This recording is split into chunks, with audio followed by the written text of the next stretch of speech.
So in this video, I wanted to show you how to make this very simple rack for hanging paintings from your ceiling.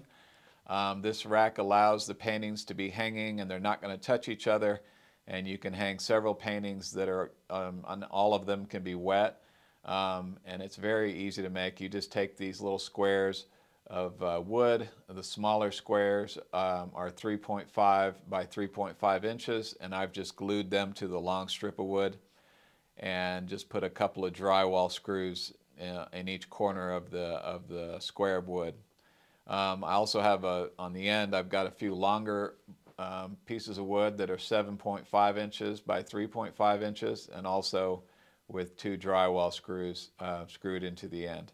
And I've just glued these right to the long strip of wood. I don't have any additional screws, and just that's plenty strong enough.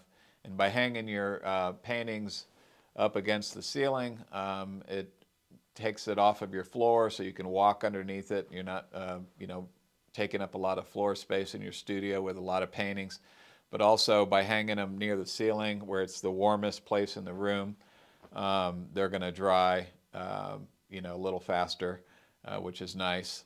And also they're hanging very straight down, and they're actually kicked back just a little bit by the way they're hanging from the screws, and that way no dust is going to collect in your wet painting while they're drying. So I hope this is helpful. You can make these as long as you want or as short as you want, just depending on how many paintings you want to hang from them.